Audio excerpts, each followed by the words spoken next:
L'objectif de la journée, de l'événement annuel, c'est faire réseau autour d'un thème. Un thème qui est cette année raisonner investissement et équipement par le développement local.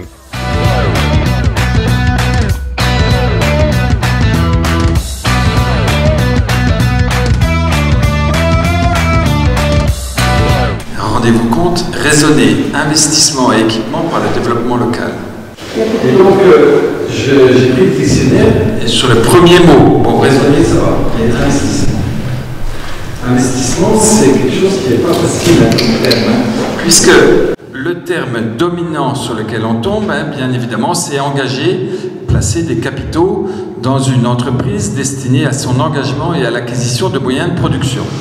Donc là, c'est simple, c'est cette définition omniprésente de seul but de l'investissement, c'est de gagner de la capacité productive, etc. Et puis après, on va un peu plus loin, on tombe sur investissement public, dépenses publiques en vue d'améliorer ou d'accroître la capacité de production. Éducation, culture, santé, etc. Toujours pareil, le but, c'est la production.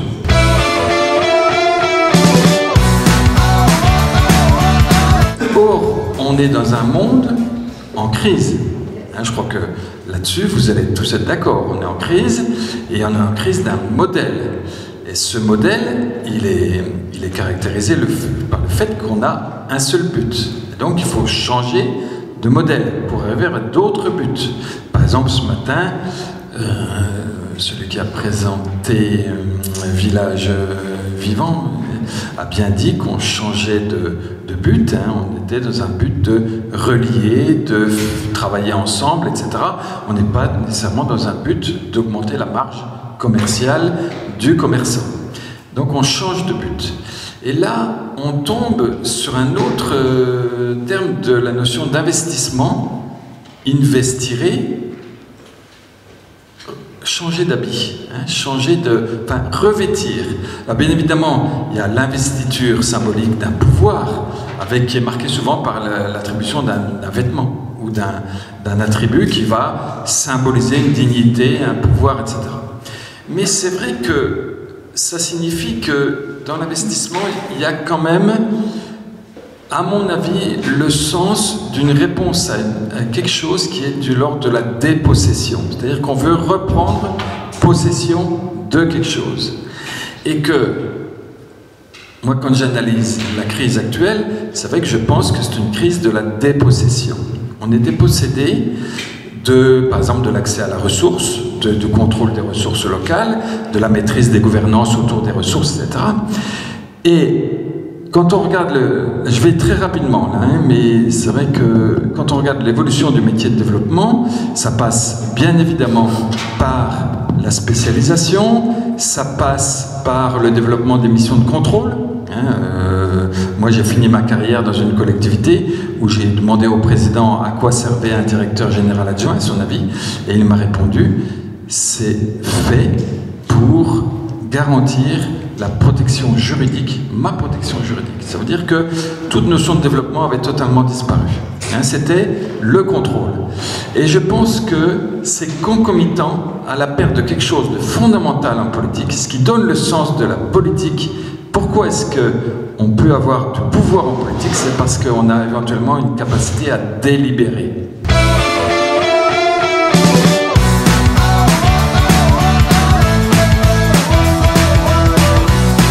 Délibérer comme étant cette capacité à penser ensemble, à débattre, à décider et agir.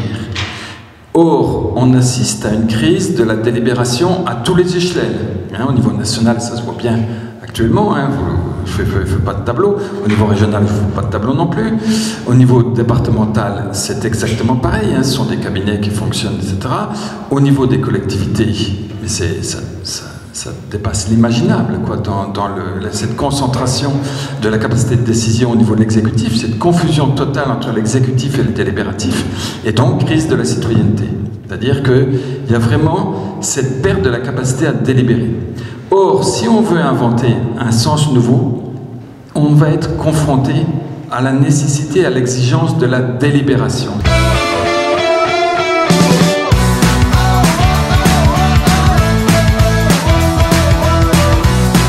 replacer la délibération au cœur du développement. Et ça veut dire que ça, c'est des métiers, c'est des pratiques spéciales. Et quand on enseigne les compétences, on enseigne le savoir, le savoir-faire, le savoir-être. Dans les compétences, nous, l'Institut de géographie alpine, dont certains sortent, c'est les compétences de diagnostic, de prospective, de stratégie, d'évaluation, tout ça, c'est connu. Mais il y a tout ce qui relève du savoir-être, qui n'est pas facile. Et donc là, Isabelle, elle a insisté sur un terme qui est extrêmement important, c'est la curiosité, la capacité d'aller voir ailleurs, d'aller voir d'autres gens, etc. Il y a aussi la réflexivité sur laquelle elle a insisté, c'est-à-dire la capacité de prendre du champ et de réfléchir, etc. Mais il y a aussi le fait de retrouver de l'autonomie, l'autonomie individuelle ou collective, comprise comme étant la capacité à développer des capacités autour d'un projet, et se servir de projet pour renforcer ses capacités. Capacité financière, bon ça, malheureusement, ça reste quand même important. Et surtout, capacité organisationnelle, la capacité à se construire ses propres règles pour répondre à un problème posé. Et ça, à mon avis, il y a quand même de la marge de manœuvre. Donc, vous voyez, pour moi, pour dire, on recherche du sens. Probablement que la réponse à la crise, on sort d'une période où on avait un seul objectif. Un seul objectif. Maintenant, on va dans une période où ça va être des sens multiples. Ça va être il n'y aura plus de sens unique, etc. Et par contre, pour produire ce sens, si on veut y arriver, actuellement, on est dans la phase où on ne sait pas où on va. On ne sait pas du tout où on va, mais on sait qu'il faut y aller, il faut aller quelque part. Et ce dont je suis sûr, c'est que la seule possibilité qu'on a pour comprendre, c'est la délibération. Et donc, le métier d'agent de développement local, il doit s'attacher à construire, à créer les conditions de la délibération, c'est-à-dire débattre. Hein, c'est un des principes de la Révolution française, hein, la délibération. La loi remplace le roi, et la loi résulte d'un processus de délibération publique et contradictoire. Et chacun est égal devant la loi. C'est ça qui fait le pouvoir, c'est la capacité de débattre de façon publique et contradictoire. C'est ce qui fait le pouvoir, ou est-ce que ça fait la légitimité? Non, non, pas du tout. Pas du tout, hein. C'est le pouvoir. Pour moi, c'est le cœur du pouvoir. Hein. Ce que je raconte sans arrêt, mais ça, je l'ai vécu, moi, en tant qu'élu, hein, c'est que je pense qu'il y a trois postures de pouvoir. Il y a le pouvoir de faire. Il y a beaucoup d'élus qui sont dans le pouvoir de faire. Ce que je dis, c'est que l'élu n'a pas le monopole de faire. Il y en a d'autres qui ont la capacité de faire. Les entreprises, justement, les associations, les SKIC, les coopératives, on en voit des exemples sans arrêt. Il y a le pouvoir de manipuler. Moi, là, je suis très critique par rapport à la fonction du politique pour ça, parce qu'il y a beaucoup qui manipulent très très fortement et qui sont vraiment des très très bons professionnels de la manipulation. Mais il y a surtout le pouvoir de faire délibérer. Le pouvoir de faire délibérer. Ce qui ne veut pas dire que tout le monde a la même capacité de décision. C'est vrai que là, c'est là qu'on peut trouver la légitimité de l'élu. Mais plus la décision résultera d'un processus de délibération publique et contradictoire, plus elle sera partagée. Moins elle résultera de ce processus, moins elle sera acceptée. Et je pense que la crise de la politique qu'on est en train de vivre, c'est celle-là.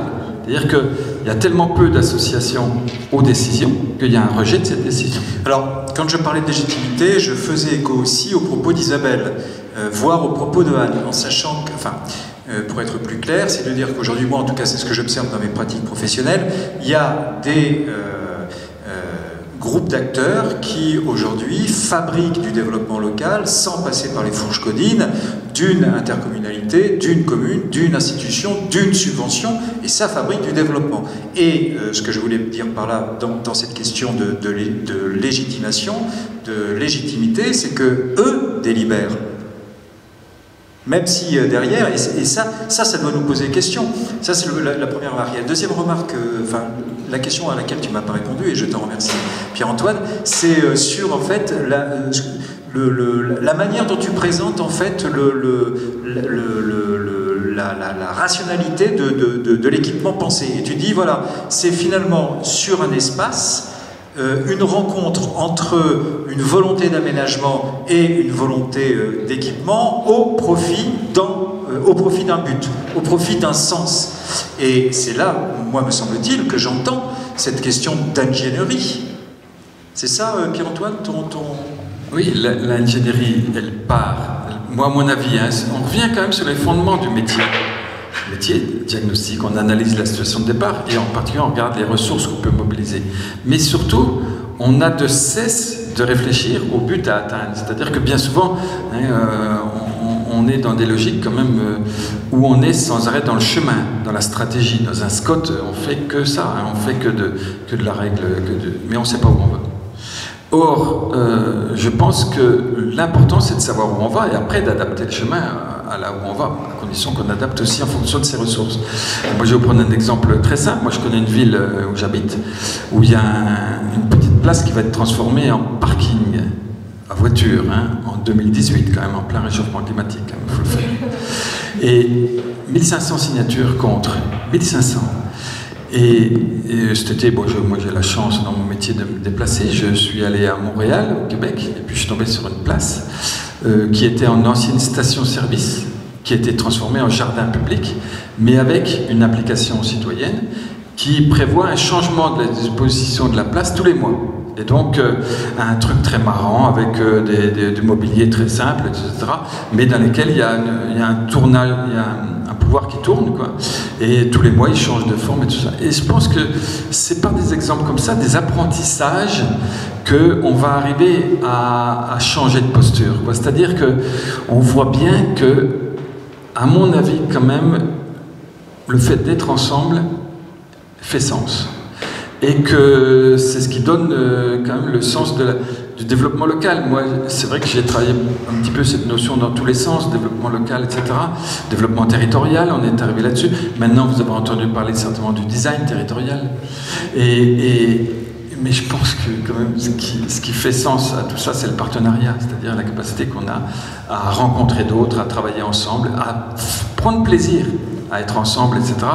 Et donc, oui, c'est vrai, replacer au centre la délibération pour en faire une capacité vraiment majeure.